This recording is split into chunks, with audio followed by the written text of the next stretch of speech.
Children, how are you? I hope you are safe and fine at your home and utilizing your time effectively. We all are aware of the things happening around us because of which we could not start our session properly. So today I am here to help you in Hindi so that we don't miss out our studies even in lockdown period. So without wasting our time, we start our Hindi chapter.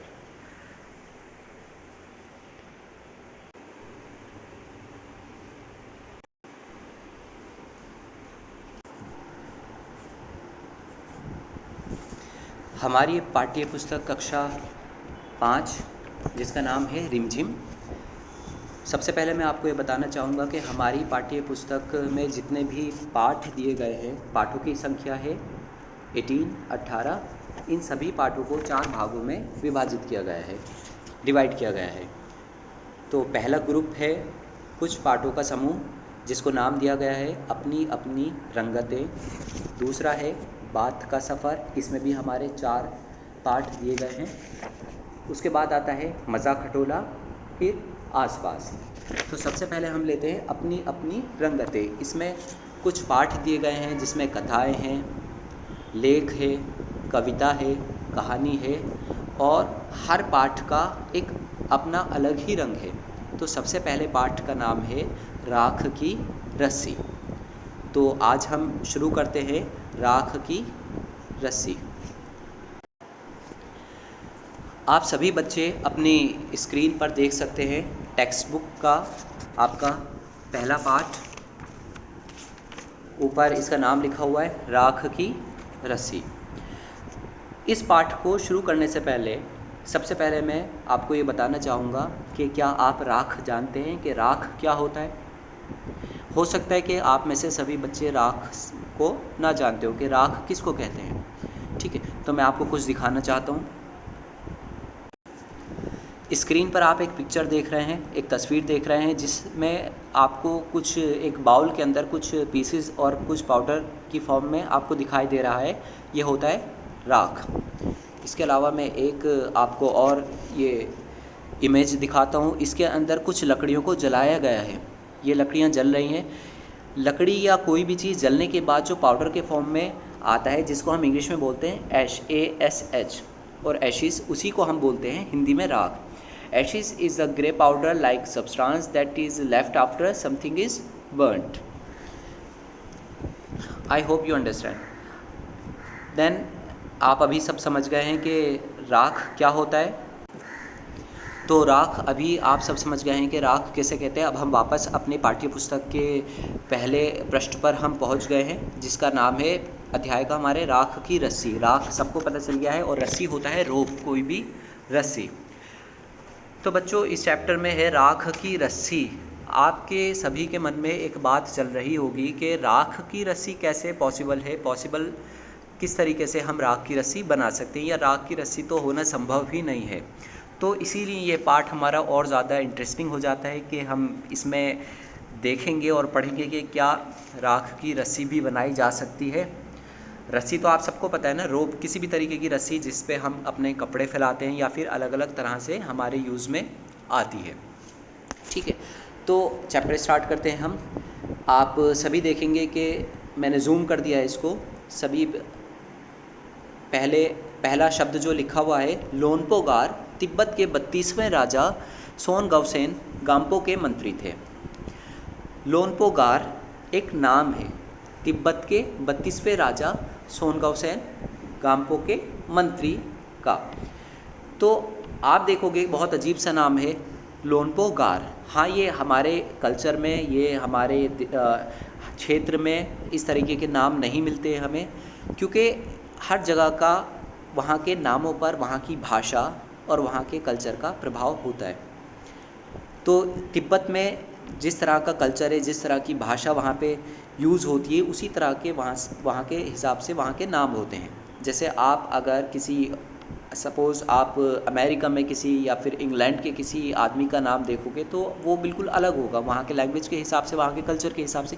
तो लोनपोगार भी इसी तरीके से एक नाम है। 32वें राजा, 32वें मतलब 32 राजा सोनगवसेन, ये भी नाम ऐसा है सोनगवसेन, गाम्पो के मंत्री थे। तिब्बत के बारे में आपको मैं बताना चाहूँगा। स्क्रीन पर आप एक मैप देख रहे होंगे जिसमें इंडिया को आप आराम से पहचान सकते हैं। इंडिया के साथ नेपाल, भूटान और तिब्बत। तिब्बत एक अलग देश है, लेकिन ये इस पर चाइना द्वारा गवर्न किया जाता है।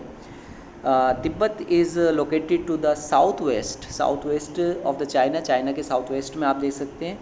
और ये कौन कौन से देशों से इसका बॉर्डर आप देख सकते हैं, चारों तरफ कौन कौन से देशों का बॉर्डर इसके आ रहा है। नेपाल हो गया, म्यांमार, भूटान और इंडिया। तो तिब्बत के बारे में आपको पता चल गया है। तो हम वापस अपने पाठ पर आ गए हैं। लोनपोगार तिब्बत के 32वें राजा सोनगवसेन गाम्पो के मंत्री थे। वे अपनी चालाकी और हाजिर जवाबी के लिए दूर दूर तक मशहूर थे। चालाकी आपको पता होना चाहिए, चालाकी क्या होता है। चालाकी होती है कोई भी काम को करने का स्मार्ट तरीका अगर किसी के पास है तो हम कह सकते हैं कि हाँ वह आदमी चालाक है। ठीक है, क्लेवर जिसको हम कहते हैं चालाक है। चालाक का मतलब इंसान सही गलत को पहचान पाना, अच्छे तरीके से किसी भी काम को कर पाना, ये उसकी चालाकी होती है। और इसका विलोम क्या होता है, मूर्ख। मूर्ख क्या होता है, जिसे नहीं पता, जो बहुत सारी गलतियां करता है, जो सही तरीके से सही वक्त पर सही समय पर फैसले नहीं ले पाता, उसको बोला जाता है मूर्ख। फूल, इंटेलिजेंट भी हम कह सकते हैं, बुद्धिमान, चालाक, क्लेवर होता है।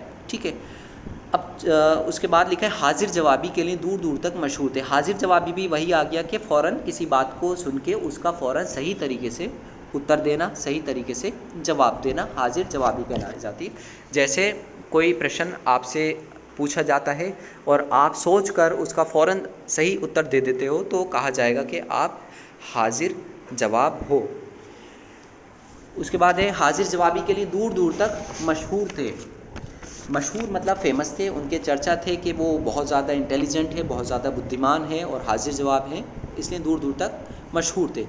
कोई उनके सामने टिकता ना था, मतलब अगर उनके सामने कोई बात करता था या कोई क्वेश्चन पूछता था या किसी तरीके की किसी से बहस होती थी, आर्गुमेंट्स होती थी, कोई नहीं जीत पाता था, क्योंकि बिल्कुल चालाक और हाजिर जवाब थे। वह जानते थे किस समय किस भाषा का, कौन से शब्दों का यूज़ करना है, कब क्या करना है।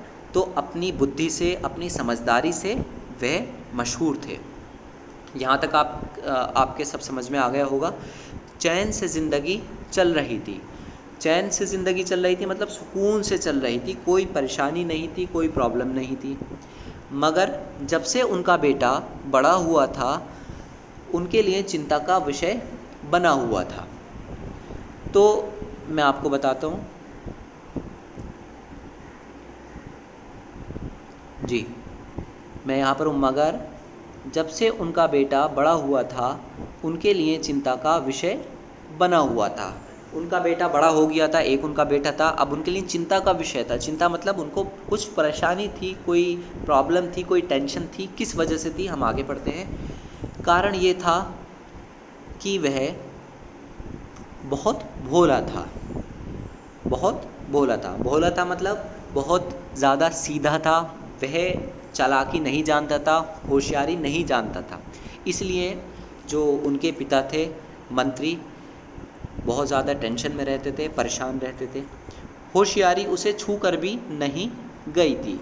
होशियारी मतलब हो गया समझदारी, उसे छू कर भी नहीं गई थी का मतलब होगा कि वह होशियारी से, समझदारी से बहुत दूर था। लोनपोगार ने सोचा, मेरा बेटा बहुत सीधा साधा है, मेरे बाद इसका काम कैसे चलेगा। उन्हें यह टेंशन और ये परेशानी थी कि मैं जब तक ज़िंदा हूँ तो इसके अच्छे के लिए, इसके बुरे के लिए मैं सोच सकता हूँ, मैं फ़ैसले ले सकता हूँ, हर जगह हर परेशानी में इसकी मैं हेल्प कर सकता हूँ, मदद कर सकता हूँ। ठीक है, लेकिन मेरे जाने के बाद, मेरे मरने के बाद मेरे बेटे का काम कैसे चलेगा। ठीक है, बहुत ज़्यादा सीधा है और आज के समय में कोई भी उसे बुद्धू बना सकता है, कोई भी उसे परेशान कर सकता है, कोई भी उसे लूट सकता है। ठीक है, तो वो यह बात उन्हें परेशान करती थी और इसकी वजह से वे टेंशन में रहते थे। आगे देखते हैं हम नेक्स्ट पैराग्राफ। एक दिन लोनपोगार ने अपने बेटे को 100 भेड़ें देते हुए कहा। 100 भेड़ें, भेड़ें क्या होता है, शीप होता है ना, जिसके बॉडी पर बहुत सारे बाल होते हैं, ऊन जिसको हम कहते हैं वूल, ठीक है, जिससे स्वेटर, जर्सी, वुलन क्लोथ्स बनाए जाते हैं, ठीक है। तो 100 भेड़ें दी मंत्री ने अपने बेटे को, ठीक है। मंत्री का नाम क्या था? लोनपो गार, ठीक है। तो उन्होंने अपने बेटे को 100 भेड़ें दी और कहा तुम इन्हें लेकर शहर जाओ, मगर इन्हें मारना या बेचना नहीं, इन्हें वापस लाना 100 जौ के बोरों के साथ, ठीक है। अब उनके माइंड में एक आइडिया आया, एक तरकीब आई, ठीक है। उन्होंने एक टेस्ट लेना चाहा अपने बच्चे का और उन्हें अपने बेटे को शहर में भेज दिया, सिटी में, क्योंकि शहर में उन्होंने भेजा कि वहाँ पर जाएगा ये 100 भेड़ों को लेकर और वापस जो के 100 बोरे लेकर आएगा, इन्हें वापस लाना 100 जौ के बोरों के साथ। अब आपको ये पता नहीं होगा शायद कि जौ क्या होती है। जौ एक तरह का अनाज है, ग्रेन है। मैं आपको अभी उसकी पिक्चर दिखाता हूँ जौ की। आपके मोबाइल की स्क्रीन पर आप देख सकते हैं जौ, ये एक तरह का अनाज है, ये जौ का फ़ोटो है, ठीक है। इसको खाने में इस्तेमाल किया जाता है, खाने में इसका प्रयोग होता है। तो मंत्री ने अपने बेटे से क्या कहा, उसको 100 भेड़ें दी और कहा कि इसको शहर में जाओ, इन्हें बेचना नहीं भेड़ों को, और इन्हें कहीं पर बेचना नहीं है, मारना नहीं है, और वापस जब आओगे तो इन भेड़ों के साथ में तुम्हारे पास 100 बैग्स होने चाहिए, बोरे मतलब बैग्स होने चाहिए, किसके? जौ के। आगे हम देखते हैं, मैं तुम्हें घर में नहीं घुसने दूंगा, वरना मैं तुम्हें घर में नहीं घुसने दूंगा। इसके बाद उन्होंने बेटे को शहर की तरफ रवाना किया मतलब उन्होंने अपने बेटे को शहर की तरफ भेज दिया। अब आप सोच सकते हैं कि बेटे के सामने कितनी बड़ी परेशानी होगी। एक अगर वो चालाक होता, समझदार होता तो कोई ना कोई रास्ता आसानी से निकाल सकता था, लेकिन उनके बेटे की इस भोलेपन की वजह से ही तो उन्होंने ऐसा सोचा मंत्री ने कि मैं कुछ ऐसा करता हूँ जिसकी वजह से शहर में जाके ये कुछ सीख पाए, ठीक है। तो हम आगे देखते हैं। लोनपो गार का बेटा शहर पहुँच गया। अब वो शहर पहुँच गया, मगर इतने बोरे जो ख़रीदने के लिए उसके पास रुपए ही कहाँ थे, क्योंकि मंत्री ने पैसे तो उसे नहीं दिए थे, रुपए तो नहीं दिए थे। क्या दिया था? भेड़, कि इस भेड़ों का किस तरह से उपयोग करना है, इन्हें बेचना और मारना नहीं है, लेकिन इनके साथ आपको वापसी में 100 बोरे लेकर आने हैं। वह इस समस्या पर सोचने विचारने के लिए सड़क किनारे बैठ गया। सड़क मतलब रोड के साइड में बैठ गया। सोचने विचारने क्या होता है? कोई भी थिंक होता है सोचना, कोई भी थॉट उसके, जैसे हमें कोई परेशानी होती है तो हम क्या करते हैं, सारे काम को छोड़कर हम उसको सोचना शुरू करते हैं, उस पर फोकस करते हैं, तो हमें कोई सॉल्यूशन उसका नज़र आता है। तो मंत्री के बेटे ने भी ऐसा करा, किनारे पर बैठ गया, साइड में बैठ गया और उसके बारे में सोचने लगा, मगर कोई हल उसकी समझ में नहीं आ रहा था। हल, कोई भी सॉल्यूशन उसको नहीं मिल रहा था।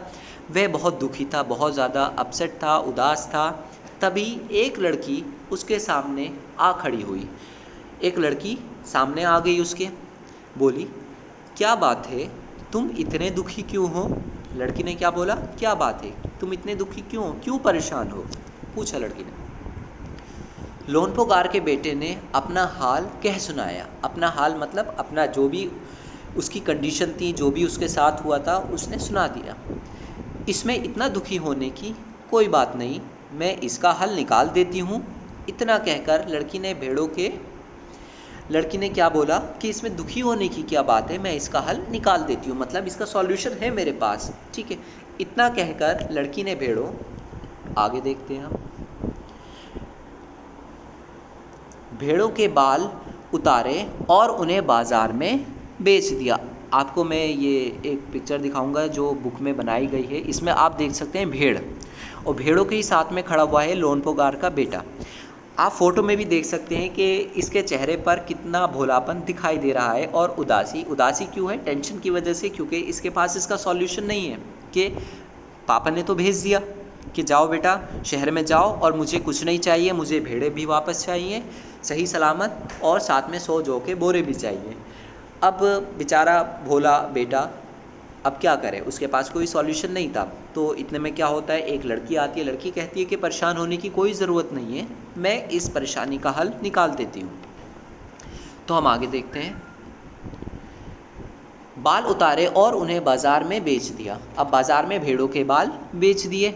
आपको पता ही है कि भेड़ों के बाल बिका करते हैं। क्यों बिका करते हैं? क्योंकि उनसे ऊन बनता है। ऊन से हम स्वेटर, जर्सी, ऐसे एरिया जहाँ पे ठंड पड़ती है, ठीक है, वहाँ पर सर्दियों के मौसम में हम स्वेटर पहनते हैं, जैकेट्स पहनते हैं। और वो किससे बनी हुई होती हैं? वो बनी होती हैं ऊन से, क्योंकि ऊन बहुत ज़्यादा गर्म होता है। भेड़ों के ऊपर बाल होते हैं, बालों का होना इसीलिए होता है ताकि सर्दी के मौसम में भेड़ों को सर्दी ना लगे, ठंड ना लगे। तो भेड़ों के बाल का काम क्या होता है? वो प्रोटेक्ट करते हैं बाहर की सर्दी से। तो भेड़ों के बालों को गर्मियों के मौसम में उतार दिया जाता है और उनको बेच दिया जाता है और उनसे जैकेट्स वगैरह ये सब बनाई जाती है। तो लड़की ने भी यही काम किया, जो रुपए मिले उनसे जो के 100 बोरे ख़रीद कर उसे घर वापस भेज दिया। लड़की कितनी समझदार थी, ठीक है।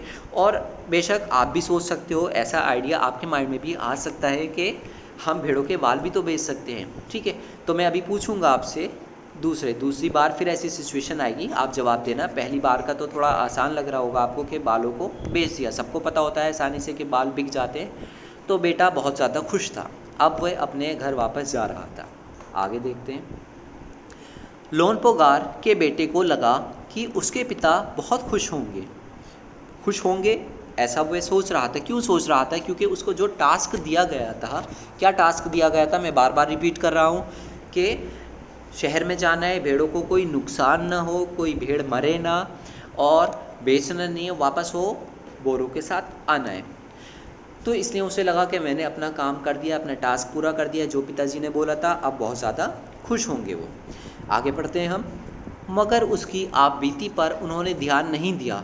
वह उठकर कमरे से बाहर चले गए। क्या लिखा है इसमें? कि पिता ने उसकी आप बीती पर ध्यान नहीं दिया। अब बच्चे ने आके, जो उनका बेटा था, पूरी कहानी सुनाई। आप बीती मतलब उस पर गुजरी हुई, जो भी उसने देखा, वहाँ पे फील करा, महसूस करा, जो उसके साथ हुई घटना, उसने पूरा बताया। लेकिन पिताजी ने कोई भी अच्छा रिएक्शन नहीं दिया, रिस्पॉन्स नहीं दिया। वे उठकर कमरे से बाहर चले गए। वे, एक बात मैं और आपको बताना चाहूँगा, वे लिखा है यहाँ पे। वे को हम यूज़ करते हैं ज़्यादा लोगों के लिए, ज़्यादा मतलब प्लूरल के लिए। दे, इंग्लिश में हम इसको बोलते हैं दे, ठीक है। दे, आप सबको पता है, दे प्लूरल में काउंट किया जाता है, और वह होता है सिंगुलर, जैसे ही और शी। तो यहाँ पे तो मंत्री एक थे, तो वे का प्रयोग क्यों किया गया है? हिंदी में हम रिस्पेक्ट देने के लिए अपने से बड़ों को, या फिर कोई भी ऐसा व्यक्ति, कोई भी ऐसा इंसान, या हम बच्चे के लिए भी यूज़ कर सकते हैं जिसको हम रिस्पेक्ट दे रहे हों, जहाँ पर रिस्पेक्ट। वे उठकर कमरे से बाहर चले गए, तो इसलिए हमने यहाँ पर वे का प्रयोग किया है। यहाँ पर वे का मतलब नहीं है कि 2 हों या 4 हों, नहीं, वे का रिस्पेक्ट देने के लिए, ठीक है। हिंदी में जैसे हम यहाँ नहीं बोलेंगे वह उठकर कमरे से बाहर चला गया, वह नहीं बोलेंगे। अब यहाँ पर वे का प्रयोग किया गया है, इसी वजह से यहाँ पर लगाए गए हैं चले गए, चला गया नहीं बोला गया। तो वे उठकर, अगर हम बोलते हैं वह उठकर कमरे से बाहर चला गया, तो ये एक अच्छा सेंटेंस नहीं लग रहा, बिल्कुल सभ्य नहीं लग रहा। हम बड़ों के लिए इस तरह के वाक्य का प्रयोग नहीं कर सकते, इसलिए हम वे बोलते हैं। वे उठकर कमरे से बाहर चले गए। अब पिताजी ने बिना कोई अच्छा रिएक्शन दिए रूम से बाहर चले गए, तो हम साफ अनुमान लगा सकते हैं कि पिताजी इस घटना से खुश नहीं हुए। आगे देखते हैं क्या होता है कहानी में। दूसरे दिन उन्होंने अपने बेटे को बुलाकर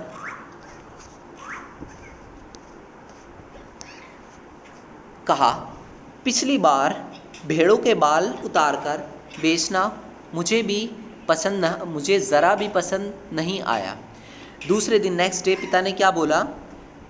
पिता ने बोला कि लास्ट टाइम, मतलब अभी जो आप शहर गए थे, आपने भेड़ों के बाल उतार कर बेच दिए, मुझे पसंद नहीं आया। बेचना मतलब सेल करना, बाल उतार कर मतलब बालों की कटिंग करके सेल कर दिए, मुझे बिल्कुल पसंद नहीं आया, अच्छा नहीं लगा।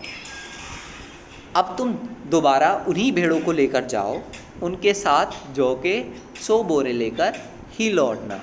अब बेचारा बेटा फंस चुका था, क्योंकि पिताजी खुश नहीं हुए थे, उसके भेड़ों के बाल को बेचने की बात से, और पिताजी ने वही कंडीशन दोबारा दे दी थी। अब तो उसके सामने डबल समस्या थी, क्योंकि पहली बार तो उसको सॉल्यूशन मिल गया था, भेड़ों के पास बाल थे, बेचे जा सकते थे। लेकिन अब पिताजी ने पहले ही बोल दिया है कि उनको मारना नहीं है भेड़ों को, और उनके बालों को नहीं बेचना। तो आप अनुमान लगा सकते हैं कि मंत्री जी का बेटा इस वक्त कितना परेशान होगा। तो हम आगे बढ़ते हैं। एक बार फिर निराश लोनपोगार का बेटा शहर में उसी जगह जा बैठा। ना जाने क्यों उसे यकीन था कि वह लड़की उसकी मदद के लिए ज़रूर आएगी। इसमें लिखा गया है कि लड़का उनका फिर वहीं जाके बैठ गया साइड में, और उम्मीद कर रहा था, यकीन का मतलब उसका बिलीव था कि वह लड़की उसकी हेल्प के लिए फिर आएगी, क्योंकि मंत्री के बेटे के पास कोई सॉल्यूशन नहीं था। अगर सॉल्यूशन होता तो यहाँ तक नौबत ही नहीं आती, यहाँ तक बात पहुँचती नहीं। मंत्री का मतलब उसको शहर भेजना ही नहीं पड़ता। सिर्फ उसको समझदारी सिखाने के लिए, चालाकी सिखाने के लिए, उसको बुद्धिमान बनाने के लिए मंत्री ने अपने बेटे को शहर भेजा था। क्योंकि जब तक उसके सामने कोई मुसीबत, जब तक उसके सामने कोई परेशानी, कोई प्रॉब्लम नहीं आएगी, उनका बेटा नहीं सोचेगा। क्या होता है, मैं आपको नॉर्मल पूछना चाहता हूँ आपसे नॉर्मली, कि हम कभी भी कब सोचना शुरू करते हैं, कब अपने दिमाग पर, अपनी बुद्धि पर जोर डालते हैं? जब हमारे सामने कोई समस्या आती है, ठीक है, समस्या आती है ना, तभी हम उस पर सोचना शुरू करते हैं। और जब हम सोचना शुरू करते हैं तो हमें कुछ टाइम के बाद उसका सॉल्यूशन भी मिल जाता है, ठीक है। पहले कोई हम सोचते हैं कोई रास्ता, फिर हम सोचते हैं नहीं ये रास्ता गलत है, फिर दूसरा रास्ता सोचते हैं वो भी गलत है, तीसरा सोचते हैं, इसी तरीके से हम सही हल तक पहुंच जाते हैं। तो जिससे हमें पता चल जाता है कि हाँ ये गलत है, ये गलत है, और ये इसका सॉल्यूशन हो सकता है। तो इन सब में क्या होता है, हमारे माइंड की एक्सरसाइज हो जाती है, जिससे हमारा माइंड थोड़ा सा इम्प्रूव करता है, शार्प हो जाता है। तो पिताजी ने फिर उसको वहीं भेज दिया शहर में। तो आगे देखते हैं हम, तीसरी पंक्ति में आप देखो, और हुआ भी कुछ ऐसा ही, वह लड़की आई, उसे उसने अपनी मुश्किल कह सुनाई। अब तो बिना जौ के सौ बोरों के मेरे पिता मुझे घर में नहीं घुसने देंगे। तो मैं आपसे अब पूछना चाहता हूँ बच्चों, ठीक है, आप मुझे बताओ कि अब वह क्या कर सकता है? क्या आपके पास इसका कोई सॉल्यूशन है? बताओ। आपको पता है कि भेड़ों के पास बाल होते हैं, उससे बेच के लिया जा सकता है, पैसे आ सकते हैं और उससे जौ ख़रीदा जा सकता है। क्या कोई अब दूसरा रास्ता है? अब आप भी वीडियो को पॉज करके कुछ देर के लिए आप सोच सकते हो, ठीक है, समस्या है ना आपके सामने, और आप सोच सकते हो कौन कौन से रास्ते हो सकते हैं। बाकी रास्ता तो इसमें लिखा हुआ ही है चैप्टर में, आपको मैं अभी पढ़ के बताऊँगा, तो सोचना। अब आगे देखते हैं हम। लड़की सोचकर बोली, एक तरीका है। अब लड़की क्या थी? बुद्धिमान थी, चालाक थी, उसके पास एक और तरकीब थी। उसने भेड़ों के सींग काट लिए। सींग पता है ना आपको क्या होता है? सींग जो सर पर होता है, ठीक है, भेड़ों के। आपको पिक्चर में दिखाऊंगा मैं, ये ठीक है, ये आपको फेस के ऊपर ये दिख रहा है ब्लैक कलर का, ठीक है, हॉर्न, इसको बोलते हैं हम सींग, ठीक है। तो वापस हम उधर ही चलते हैं, ठीक है। तो लड़की ने कहा कि मेरे पास तरीका है। उसने भेड़ों के सींग काट लिए, उन्हें बेचकर जो रुपए मिले, सींगों से भी कुछ बनाया गया होगा, जैसे कोई ज्वेलरी बनाई जा सकती है, ठीक है, या किसी और जगह इस्तेमाल किए जा सकते हैं, ठीक है, सींगों को। तो आपने हाथी के दांत के बारे में सबको ही पता होगा कि हाथी के दांत बहुत महंगे होते हैं, ठीक है, और हाथी का शिकार भी किया जाता है। कुछ लोग उसका शिकार करते हैं सिर्फ उसके दांतों की वजह से, जो कि बिल्कुल सही नहीं है, ठीक है। एक बॉलीवुड में मूवी भी बनाई गई है कमांडो 3 के नाम से, ठीक है, जिसमें यही दिखाया गया है, इसी पर बेस्ड स्टोरी के, हाथी का शिकार किया जाता है उसके दांतों के लिए। दांतों को तोड़कर फिर अलग अलग तरह की उससे हार, ज्वेलरी वगैरह बनाई जाती है, ठीक है। तो सींगों से भी इस तरीके से कुछ बनाया जाता है। तो उसने मार्केट में बेच दिए। अब उनसे पैसे जो आए, उनसे बोरे ख़रीद लिए। बोरे लोनपोगार के बेटे को सौंपकर लड़की ने उसे घर भेज दिया। पिछली बार की तरह वो बोरे दिए और फिर वापस घर भेज दिया। अब आप सोच सकते हैं कि लोनपोगार का बेटा कितना खुश होगा कि लड़की ने उसकी मदद करी और अब वह अपने पिता के द्वारा दिए गए काम को अच्छे से कर पाया। भेड़ें और जौ के बोरे पिता के हवाले करते हुए लोनपोगार का बेटा खुश था। उसने विजयी भाव से सारी कहानी कह सुनाई। विजयी भाव से मतलब बहुत खुशी के साथ, ऐसा मतलब जीतने के बाद जो हमारे अंदर भाव प्रकट होता है, हम प्रसन्न होते हैं, एक अलग एक्साइटमेंट होती है ना। चाहे टेस्ट हो आपका स्कूल का, अच्छा स्कोर करते हो टेस्ट देने के बाद, या कोई कंपटीशन हो, या कोई भी काम कंप्लीट करने के बाद आप खुश होते हो, ठीक है। मेरी क्लास में भी होता है, जब मैं बोर्ड पर काम करता हूँ, जो बच्चे पहले काम कर लेते हैं, सबसे पहले वो कहते हैं सर काम हो गया, बोलते हैं ना खुशी के साथ, ठीक है। तो इसी तरीके से भाव के साथ उसने अपनी कहानी कह सुनाई, और वो तो बहुत ज़्यादा खुश था क्योंकि ये कोई छोटा मोटा काम तो नहीं था, ठीक है। तो सुनकर लोनपोगार बोले, उस लड़की से कहो। अब लोनपोगार तो नहीं खुश हुए, क्यों? क्योंकि उनका मकसद पूरा नहीं हुआ।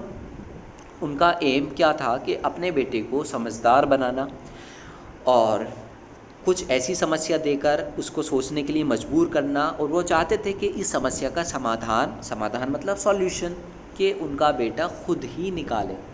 बट ऐसा नहीं हुआ, लड़की ने उसकी मदद करी। अब लोनपोगार की नज़र में लड़की क्या हो गई? बहुत बुद्धिमान हो गई, क्योंकि जो सवाल का जवाब ढूंढने के लिए उन्होंने अपने बेटे को भेजा था, तो वो जवाब किसने दिए? बताओ, सोचो। वो जवाब दिए लड़की ने। तो लोनपोगार ने अपने बेटे की तरफ ध्यान न देते हुए क्या बोला? उस लड़की से कहो कि हमें 9 हाथ लंबी राख की रस्सी बना दे। अब आया है इस चैप्टर का असली पहलू। क्या है चैप्टर का नाम? हमारे अध्याय का नाम है राख की रस्सी।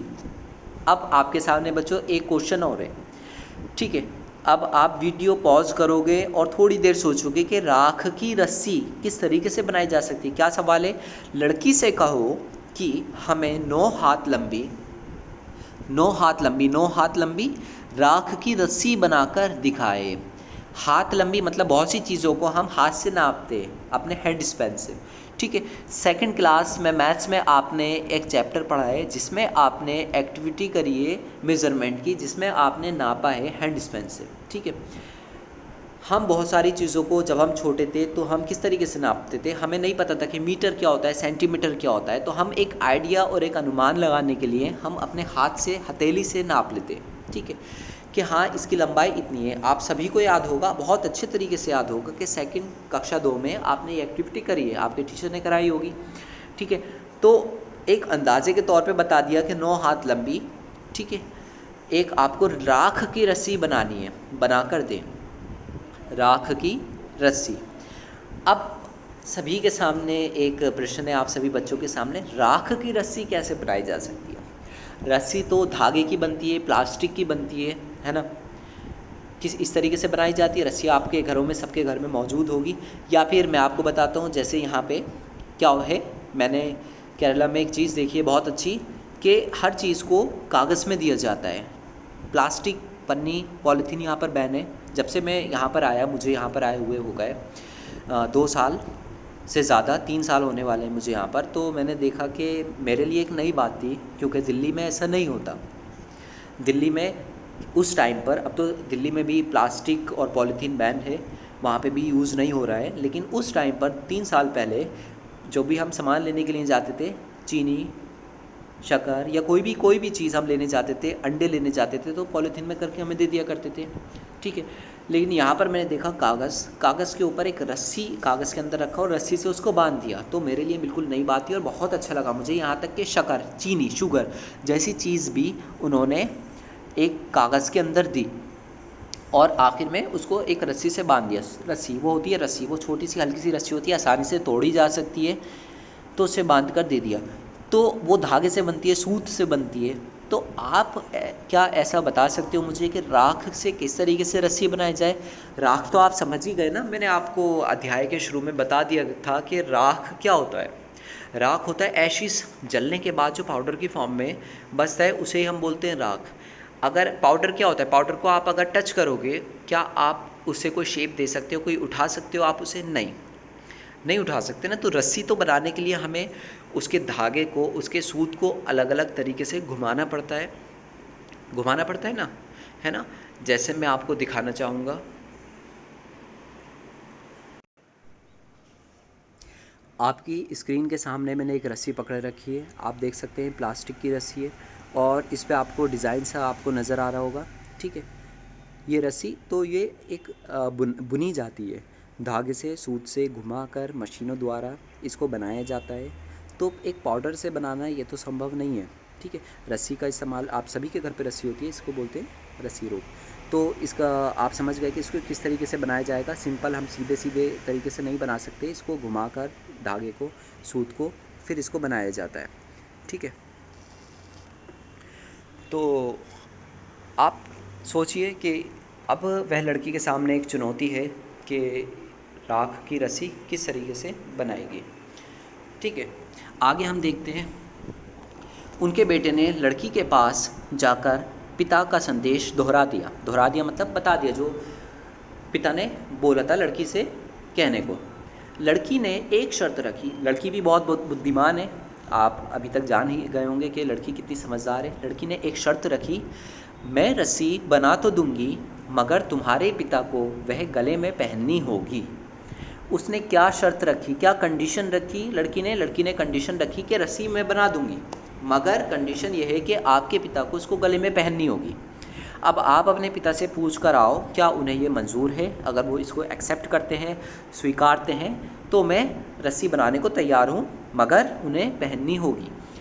लोनपोकार ने सोचा ऐसी रस्सी बनाना ही असंभव है, जैसा आप और मैं सोचते हैं। हम क्या सोच रहे हैं कि पाउडर से कैसे रस्सी बनाई जाएगी, उसको कैसे घुमाएंगे, धागे में कैसे बदलेंगे और किस तरीके से रस्सी बनाएंगे। तो इसी तरह से लोनपोकार ने भी वही सोचा कि राख की रस्सी बनाना वो तो बिल्कुल संभव नहीं है, मतलब कोई नहीं बना सकता। तो ठीक है, क्या प्रॉब्लम है, मैं अगर कह भी देता हूँ कि हाँ मैं उसे पहनूंगा तो क्या बुराई है। आखिरकार वह लड़की तो बना ही नहीं पाएगी, और जब वह लड़की नहीं बना पाएगी तो रस्सी ही नहीं बन पाएगी, तो मुझे तो पहनने की ज़रूरत ही नहीं होगी। तो इस तरह से लड़की हार जाएगी। तो इसलिए लड़की की शर्त मंजूर कर ली। तो लोनपोकार ने स्वीकार कर लिया और लड़की की शर्त मंजूर कर ली। तो बच्चों, आज इस पाठ राख की रस्सी का आधे से ज़्यादा चैप्टर हमने कवर कर लिया है। अब इस पाठ का थोड़ा सा हिस्सा बचा है जिसको मैं आपको अगली कक्षा में बताऊंगा, और फिर इसके बाद एक बार फिर इस पूरी कहानी का रिवीजन हम करेंगे, और उसके बाद मैं आपको इस पाठ से रिलेटेड आए नए शब्दों की जानकारी दूंगा, उनका अर्थ और अच्छे तरीके से समझाऊंगा, ठीक है। और इसके प्रश्न उत्तर पर हम चर्चा करेंगे और कुछ ग्रामर भी देखने की कोशिश करेंगे, कुछ व्याकरण और कुछ नई चीज़ें जानेंगे, ठीक है। अभी आपको क्या होमवर्क है, आपको इस जहाँ तक आपने पढ़ा है इसको आपको सोचना है, ठीक है।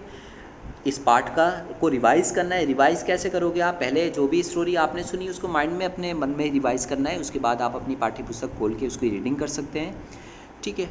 उसका वाचन करने के बाद आप पठन वाचन करेंगे, उसके बाद आप सोचेंगे जहाँ जो मैंने आपको प्रश्न दिया कि लड़की राख की रस्सी कैसे बनाएगी, ठीक है। इस आगे का हम अगली कक्षा में करते हैं। और